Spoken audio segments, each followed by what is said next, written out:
होता है कि सबका साथ, सबका विकास, सबका विश्वास जो है उसकी फिलोसफी के बदले में ये जितनी आबादी उतना हक जो है वो कितना कमिटमेंट है। जब प्राइम मिनिस्टर मोदी इस बात को बार बार दोहराते हैं कि इस देश में सबसे बड़ी जाति जो है वो गरीबी की है और वो सबसे जो गरीब है वही सबसे बड़ी आबादी है और उसी का सबसे बड़ा हक है, चाहे वो किसी भी सेक्शन के हो, किसी भी कास्ट का हो, किसी भी धर्म का हो, अगर वो गरीब है तो उसका हक अंतिम पायदान पे खड़ा जो व्यक्ति है उसके। ठीक है विनोद जी, आपको रोकना चाहेंगे। इस वक्त ये दृश्य हम आपको दिखा रहे हैं, प्रधानमंत्री माल्यार्पण कर रहे हैं देवी अहिल्याबाई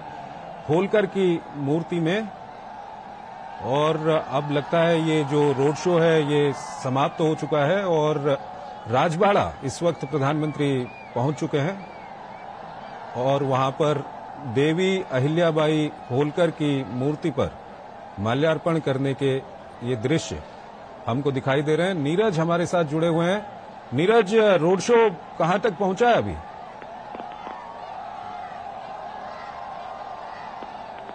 नीरज, मेरी आवाज आ रही है आप तक? तो इस वक्त हमने ये आपको सीधे दृश्य दिखाए। प्रधानमंत्री ने देवी अहिल्याबाई होलकर की मूर्ति पर वहां पर माल्यार्पण किया। महादेव की परम भक्त देवी अहिल्याबाई होलकर 1767 को रियासत की कमान अपने हाथों में ली थी देवी अहिल्याबाई होलकर ने और 28 बरस के अपने शासनकाल में उन्होंने देश भर में 65 मंदिर, धर्मशालाएं, सड़कें, तालाब और नदियों के भव्य घाट बनाए और काफी मान्यता है इंदौर के इस इलाके में देवी अहिल्याबाई होलकर की। तो ये अभी हमने आपको दृश्य दिखाए थे और ये दृश्य हम आपको दिखा रहे हैं रोड शो के। नीरज हमारे साथ बने हुए हैं। नीरज, किस तरह का उत्साह है, क्या कुछ देख रहे हैं आप?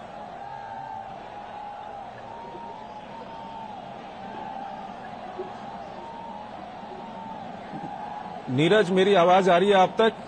हाँ बिल्कुल चंद्रशेखर। नीरज, किस तरह का उत्साह है, कहां तक रोड शो पहुंचा है और क्या कुछ चल रहा है इस वक्त? देखिए बिल्कुल, जो रोड शो है रजवाड़ा जो चौराहा है वहां पर चंद्रशेखर इस समय पहुंच चुका है और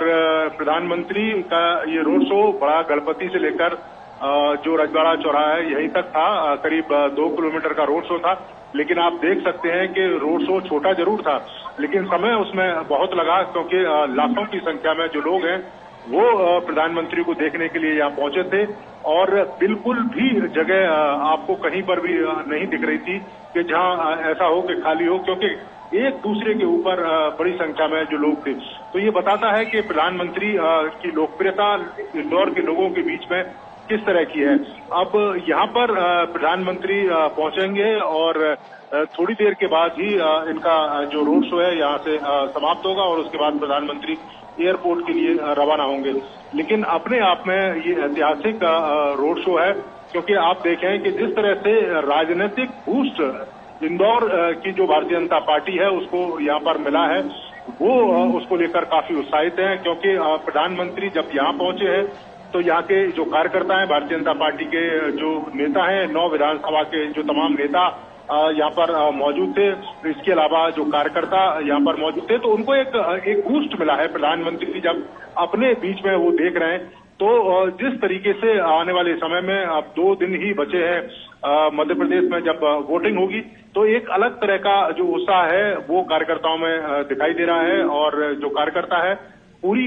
मन से और पूरे तन से पार्टी के लिए काम करेंगे, ऐसा भारतीय जनता पार्टी के जो तमाम जो नेता हैं उनका मानना है। क्योंकि ये इंदौर है भारतीय जनता पार्टी का एक गढ़ रहा है चंद्रशेखर और 2013 के इलेक्शन को अगर आप देखें तो 9 में से 8 सीटें भारतीय जनता पार्टी ने यहाँ से जीती थी। हालांकि 2018 में कांग्रेस पार्टी ने थोड़ी सी इस किले में सेंध लगाने की कोशिश जरूर की थी और 4 सीटें कांग्रेस पार्टी ने भारतीय जनता पार्टी से जीत ली थी। लेकिन उसके बाद भी अगर आप देखें 2023 का जो इलेक्शन है, क्योंकि उस समय जो सीटें कांग्रेस पार्टी के हाथ लगी थी उनमें हार जीत का जो मार्जिन है वो 1,500 से लेकर 7,000 के बीच में था। यही कारण है कि भारतीय जनता पार्टी चाहती थी कि प्रधानमंत्री इंदौर आए और इंदौर में एक रोड शो करें ताकि उसका जो लाभ है वो पार्टी को मिले और उसका जो लाभ है वो आप इन दृश्यों में देख सकते हैं कि किस तरीके से भारतीय जनता पार्टी को उसका लाभ आने वाले समय में मिलेगा जब 2 दिन के बाद वोटिंग होगी। तो निश्चित तौर पर भारतीय जनता पार्टी को एक उत्साह मिला है और जिस तरह से केंद्र की तमाम लाभकारी जो योजना है, प्रधानमंत्री जिसका बार बार जिक्र कर रहे थे, विनोद जी जिस बात का जिक्र कर रहे थे कि करप्शन एक बड़ा मुद्दा आने वाले समय में हो सकता है, और यहाँ पर भी जिस तरह से कमलनाथ की जो सरकार है, 1.5 साल के अंदर कमलनाथ की सरकार के ऊपर जिस तरह के आरोप लगे, जिन वायदों को उन्होंने